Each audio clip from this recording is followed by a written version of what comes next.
프루스트이라는 레드라인을 넘고 동시에 세 가지 치명적인 실수를 저질렀습니다. 정권에 남은 세력은 2026년 3월 2일에 대규모 복수의 물결을 시작했습니다. 그들은 걸프 국가들에서 지중해까지 이어지는 거대한 불의 고리를 점화했습니다. 그들은 사우디아라비아의 글로벌 에너지 부문의 심장을 직접 공격했습니다. 그들은 걸프 지역의 미국 군사 목표에 동시다발적으로 공격을 가했습니다. 그러나 위기의 진원지이자 가장 중요한 지점은 키프로스였습니다. 중동의 유럽 안보 우산. 3월 2일 테헤란에서 출발한 장거리 무인 항공기 함대가 섬에 있는 영국 RAF 아크로티리 기지를 향해 직접 향했습니다.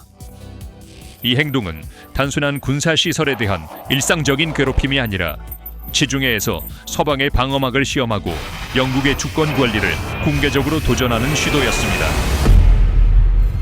영국 내무장관 이베트 쿠퍼의 공식 확인은 이 드론 활동의 심각성을 강조했습니다. 국방부는 무인 항공기가 기지 활주로를 타격했으며 피해는 최소한이라고 밝혔다. 그러나 런던 행정부는 이 침투 시도를 단순한 피해 평가로 치부하지 않고 방정식을 바꾼 대규모 군사 조치로 대응했다.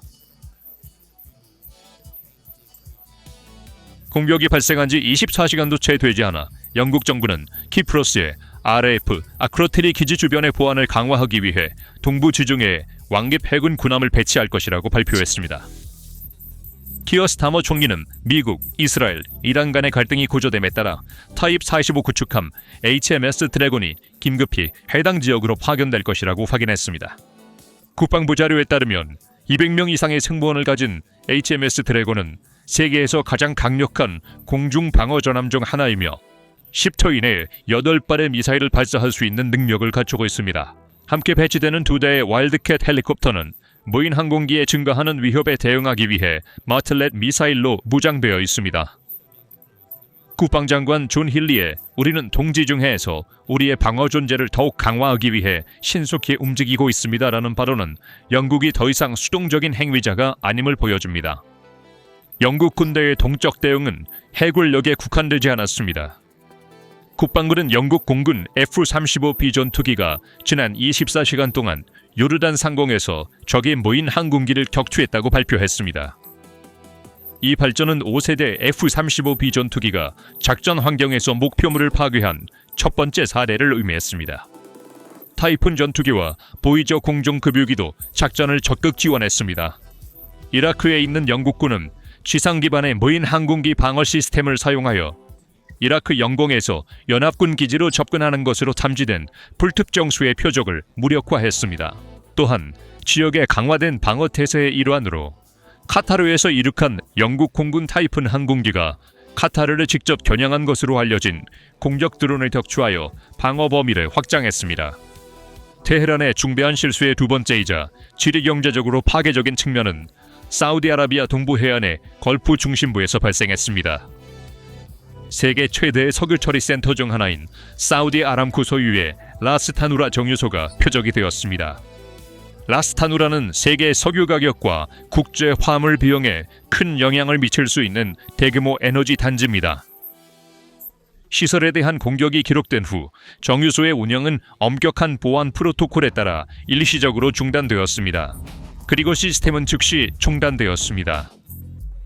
같은 작전 체인의 세 번째 파동은 아랍에미리트, UAE와 카타르의 미국 목표를 겨냥했습니다. UAE의 라스 알카이마 지역의 요소들에 집중된 이 전술적 움직임은 위기의 규모를 전례 없는 수준으로 끌어올렸습니다. 이란이 수백 킬로미터 떨어진 세 개의 다른 주권 국가의 전략적 지점을 동시에 시험한 것은 군사적 힘의 과시라기보다는 전략적 맹목으로 볼 수 있습니다. 다중 전선을 동시에 촉발하여 경쟁자의 방어 능력을 시험하고 혼란 환경을 조성하려는 의도였지만 실제로는 스스로를 빠르게 좁히는 움직임으로 변했습니다. 테헤란 정권의 키프로스와 중요한 걸프 시설에 대한 봉시 공격은 단순한 군사적 과시가 아니라 정권의 자살 선언과도 같습니다. 유럽과 걸프 국가들을 동시에 대립함으로써 이란은 역사상 가장 치명적인 전략적 실수를 저질렀습니다. 이 이해할 수 없는 움직임은 즉시 이란을 두 전선에서 거대한 군사적 협공으로 몰아넣었습니다. 한편 사우디아라비아는 어제 전쟁에 효과적으로 참전했음을 선언했습니다. 아랍에미리트, 카타르, 바레인과 같은 국가들과 함께 전례 없는 아랍연합을 형성하고 이란에 대한 공격적 입장을 취했습니다.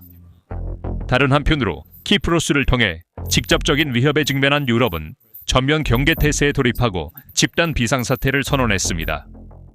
아크로티리 기지를 직접 공격한 것은 영국의 주권 영토로 간주되며 지정학적 판도에 핵 충격을 일으켰습니다.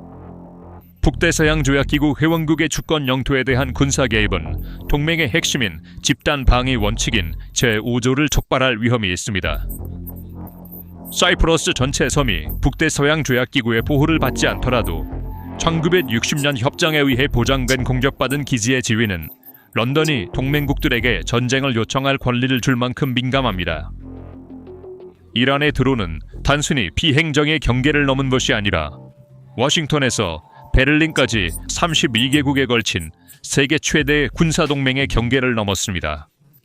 이 상황은 지역 분쟁뿐만 아니라 서방 동맹이 집단적으로 이란을 군사적으로 겨냥할 가능성을 제기했습니다. 유럽의 입장은 이제 외교적 비난이나 경제 제재를 넘어 군사 개입에 대한 명확한 결단으로 발전했습니다. 이러한 급격한 변화는 독립적인 오픈소스 정부 전문가들의 경고 보고서에 기반하고 있습니다. 전문가들은 이란이 지속적으로 개발한 장거리 탄도미사일이 이제 유럽 수도를 직접 타격할 수 있는 사거리를 갖추었다고 경고했습니다. 위협이 문 앞에 다가오고 주권 국경이 침해된 것을 본 유럽 대륙은 전례 없는 속도로 방어막을 동부 지중해로 이동시키기 시작했습니다. 영국이 HMS 드래곤 구축함을 해당 지역에 긴급 파견한 것은 유럽 방위 구조가 재편되고 있는 긴박함을 보여줍니다. 중동 전쟁에서 영국의 작전 역할은 매 순간 확대되고 있으며 그 경계를 넓히고 있습니다. 유럽의 인내 한계가 완전히 초과되었습니다. 영국, 프랑스, 독일은 공동으로 매우 강력한 성명을 발표하려 세계에 그들의 의도를 분명히 했습니다. 세 주요 유럽 강대국은 이란군이 공격을 계속할 경우 이란의 미사일 및 드론 발사 능력을 완전히 제거하기 위한 대규모 공동 공습을 개시할 것이라고 선언했습니다. 이 상황은 유럽이 미국과 완전한 통합으로 직접적인 열전 갈등에 들어가게 됨을 의미합니다. 이란은 자국이 만든 불의 고리에 갇혀 있습니다. 정권을 지키고 국내 청중에게 힘을 과시하기 위해 해외 공격을 감행함으로써 테헤란은 실제로 벌프 국가들에 의해 전면전을 촉발시켰고 유럽의 가장 강력한 공군 및 해군 자산을 국경으로 끌어들였습니다. 동맹군은 이란의 미사일 발사, 자율 드론 무기고 지휘센터를 뿌리 뽑기 위한 지역 방패를 구축할 뿐만 아니라 위협을 근원에서 제거하기 위한 미국의 에픽 퓨리 작전을 직접 지원할 결정적인 선멸 작전을 준비하고 있습니다. 유럽과 아랍 세계의 이 전례 없는 통합은 결정적인 질식 효과로 변하고 있으며 정권의 생존 가능성을 제로로 줄이고 국가의 군사 생명선을 차단하고 있습니다. 전술적 수준에서 수행된 이 드론 공격의 연쇄는 전략적 수준으로 격상되었을 때 훨씬 더 복잡한 지정학적 체스 게임의 일부임을 드러냅니다. 이란의 동시에 대담한 움직임은 지역 내 대규모 동맹과 군비 경쟁을 촉발하여 궁극적으로 자국의 안보에 불리하게 작용할 수 있습니다. 사우디아라비아가 적극적으로 개입하면서 직접적인 위협을 느끼고 영공이 침해된 다른 7 아랍 국가들이 리야드가 주도하는 공동 군사 태스크포스를 형성할 가능성이 높아지고 있습니다. 걸프 지역에서 전례 없는 규모와 통합을 가진 다국적 아랍 동맹이 군사 블록으로 변모하는 것은 중동의 수십 년 된 전통적인 안보 교리를 근본적으로 변화시킬 수 있는 역사적인 단계입니다. 분열된 아랍 국가들이 내부적으로 경쟁하고 외부 세력에 자주 의존하던 상황에서 비대칭적인 외부 위협에 대한 공통된 인식을 바탕으로 동기화된 힘의 투영을 향해 나아가고 있습니다. 이는 지역이 자체 내부 역학에 기반한 새로운 안보 구조를 구축하고 있음을 의미할 수 있습니다. 이 복잡한 방정식에서 키프로스 작전에 사용된 드론에 있는 러시아산 코메타 하드웨어의 전략적 중요성은 더욱 깊은 차원을 띠게 됩니다. 모스크바가 테헤란에 제공한 이 기술적 우회 능력은 단순한 상업적 무기 판매를 넘어 서방 동맹의 주의, 군사 자원, 정치적 에너지를 중동으로 끌어들이기 위한 지정학적 전원 전술이 될 가능성이 있습니다. 유럽의 공군, 정보위성, 탄약 물류를 지중해에서 걸프로 전환하는 것은 동유럽의 나토 주요 균열선에 대한 압력을 완화할 것입니다. 서방 동맹은 에너지 공급선을 확보하면서 군사 비축을 분할해야 하는 전략적 함정에 빠지고 있습니다. 그러나 미국 행정부의 반응은 모든 계산을 뒤엎을 만큼 강력하고 포괄적인 군사 교리를 포함하고 있습니다. 미국 대통령의 대국민 연설에서 언급된 작전 에픽 퓨리는 역사상 가장 크고 복잡한 군사작전 중 하나로 설명되며 워싱턴의 지역 억지력을 확고히 재확립하기 위한 조치입니다. 발표된 자료에 따르면 이란의 지휘통제센터, 주요 방공 배터리, 해군 기지 및 해군 자산이 몇 분간의 집중 폭격으로 심각한 피해를 입었습니다. 미국의 군사 전략은 오랫동안 감시해온 목표에 대한 비대칭적 위협에 대해 전통적이고 압도적인 힘으로 대응하여 상대방의 행동 능력을 완전히 마비시키는 것을 목표로 합니다. 이 대규모 작전의 속도와 규모는 테헤란의 전략적 의사결정 메커니즘을 무력화하고 지휘 구조를 붕괴시키는 것을 목표로 합니다. 정교 및 정치 지도부의 최고 수준에서의 손실 발표와 혁명수비대의 주요 지휘관 및 해군 제독의 동시 무력화는 단순히 군사적 취약성을 초래한 것이 아니라 거대한 관리 공백과 정권 내부 붕괴의 위협을 초래했습니다. 최고 지도부의 손실과 동시에 지휘 체계의 붕괴는 현장에서 군사 요소들 간의 깊은 불신, 의사소통 단절, 조정 부족을 초래할 가능성이 있습니다. 군대 내에서 지휘 체계에서 벗어나려는 경향이 증가하면 시스템을 내부에서 약화시키고 무장 반란의 분위기를 조성할 수 있습니다. 관리 수준이 보안을 보장할 수 없는 환경에서는 국가 자체 기관 간의 유대가 풀리기 시작합니다.